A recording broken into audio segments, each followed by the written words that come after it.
Mother. She's mothering. Welcome to Retrospective Reviews, where we give fresh eyes to old media. In today's episode, the category is Mother. Too often in society, black women are depicted as bad mothers, so for this Mother's Day, we wanted to look at some of our favorite on-screen matriarchs. Really, there have been many sitcom moms who have captured our hearts, so it's time we gave them their flowers.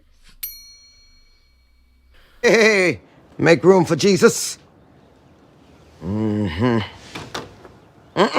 Jesus likes to stretch out.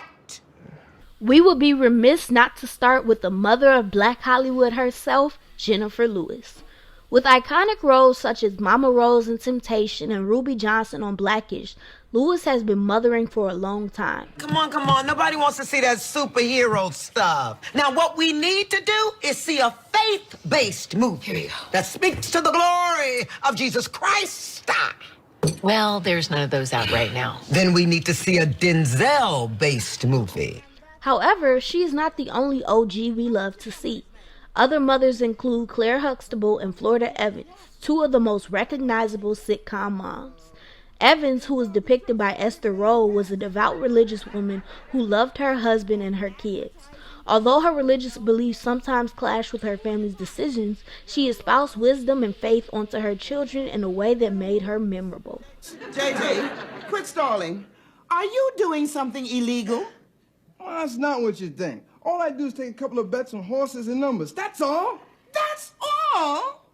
That makes you nothing more than a common hoodlum. Hey, JJ, I don't understand you. Michael, we needed the money. I had to do it. What do you mean you had to do it? A lot of people out of work don't go into crime. They just keep trying. Come on, Ma, let's face it. If they did a TV show about our family, they call it Poor Man, Poor Man. Similarly, Clair Huxtable was depicted by Felicia Rashad, and she was the TV mother of the 80s. A headstrong career woman, she was loving and stern, attributes we sometimes find in our own mothers. For this reason, she became a revered name in many black households. Sorry, Mrs. Huxtable, I didn't think you did that kind of thing. What kind of thing? You know, serve. Serve whom? Serve him. Oh, serve him! As in serve your man? Well, yeah. Let me tell you something, Elvis.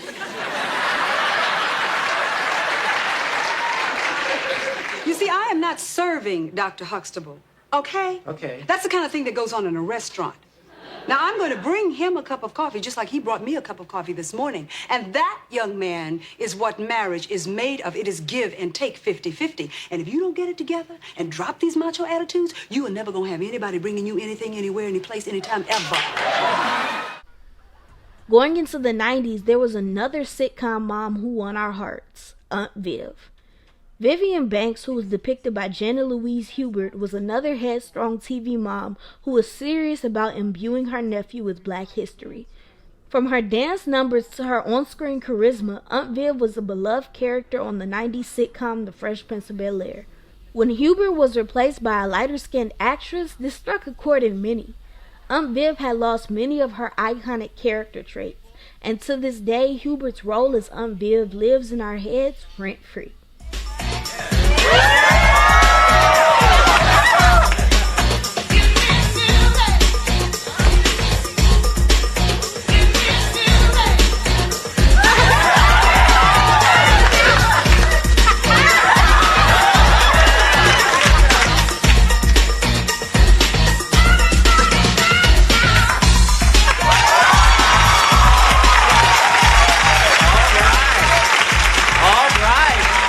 Very good. Okay. My stomach hurts. Ow! The late 90s to the early 2000s was the golden age of black cinema, and black moms were a staple of this era. Some shows that featured iconic mothers were Moesha and Sister Sister.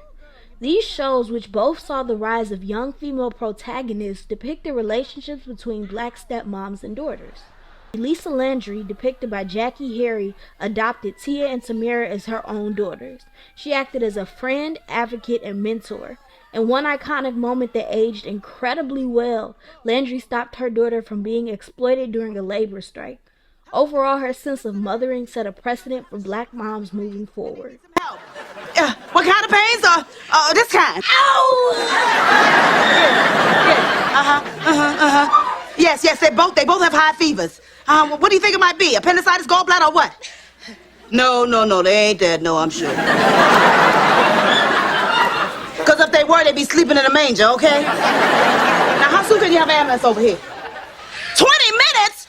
People could die in 20 minutes. We're gonna die? Over my dead body. On Moesha, Dee Mitchell was played by Cheryl Lee Ralph, and she took an empathetic route to being Moesha's stepmother. While there was tension between Moesha and Dee at first, Dee built trust with her stepdaughter and advocated for Moesha when Frank could not understand his daughter.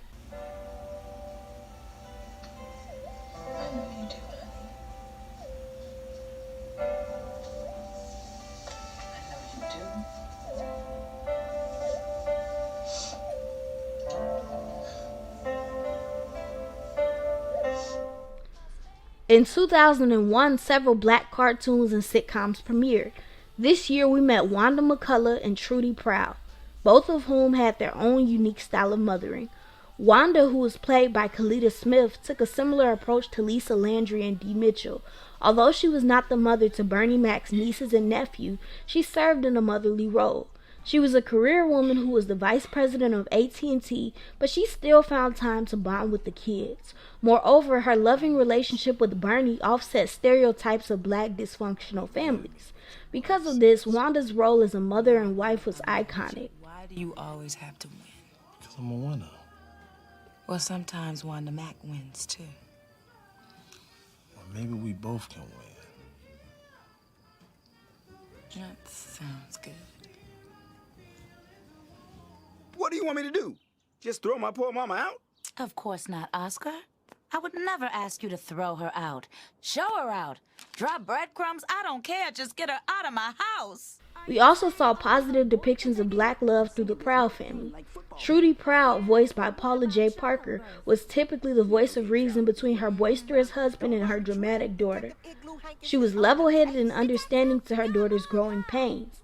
And although she did not always agree with every decision Penny made, she was supportive of her daughter and built their bond organically.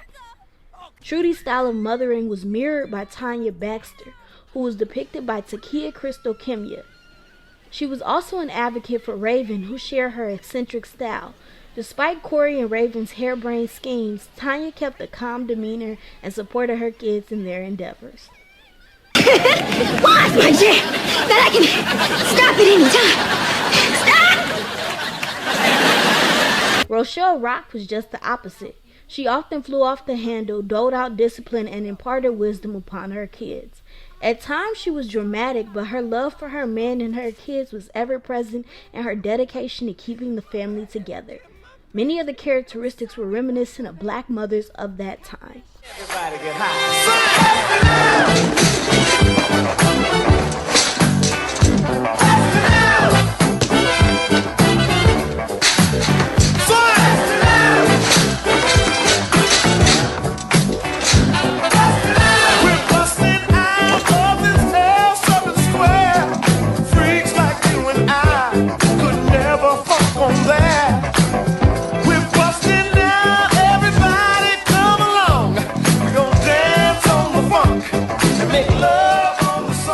That's my mom. Ghetto snob. While some of these shows were helmed by black creatives and featured majority black casts, there were some black moms on white shows that we wanted to mention too. Lucy Carmichael from Rugrats was an early depiction of a luxe black mom. In Susie's first episode, she upstages her neighbors when she shows them her new house. We learn that she has taught at Le Cordon Bleu and makes lamps for Tiffany and Company. These attributes offset the idea that black women and black moms in particular cannot escape stereotypes and can live similar lives to their white counterparts. Mrs. DeVille gave us this one. Patty O'Reilly sent this one over. And old Mr. Filibuster made that one. We may not be eating that one right away. Oh, who made that one? Oh, this one? It's mine. A little thing I picked up at the Cordon Bleu. You studied at the Cordon Bleu? Well, I didn't study there, actually. I was a guest lecturer, but it's never too late to learn a thing or two, right, Dee Dee? Oh, yes, of course. Balls are a gathering of people who are not welcome to gather anywhere else. A celebration of a life that the rest of the world does not deem worthy of celebration. Rugrats was not the only series with a white showrunner that we wanted to highlight. We also wanted to talk about Pose. On Pose, there was representation for an underrepresented group in the Black mom coterie, house mothers. By being the first of its kind, Pose put house mothers at the forefront of conversations about trans women and especially Black trans women. This was not only inspirational, but it was also iconic. After all, Electra's reads were always bombastic. In one episode, Electra, who is played by Dominique Jackson, is enjoying lunch at a country club with her daughters, and a white transphobe confronts them. Following this, Electra reads the transphobe for filth, and this protective moment is emblematic of Electra's motherly love. But sometimes this motherly love fell short. Early in the series, she had a falling out with Blanca, who was depicted by MJ Rodriguez. Because of Electra's treatment, Blanca decides to create House Evangelista and raise her own children. My house has rules, and I expect you both to follow them. I know they're harder than most, but I gotta be tougher on y'all than the world will be. You need an application to enroll. I can't go in there. I'm not like them. As she raises Ricky, Damien, Angel, and Poppy, Blanca instills a sense of responsibility and pride in her children. Even when they fight, she finds ways to bring her family back together. As a mother, she is caring, empathetic, stern, and determined, which drives her children to ultimate success.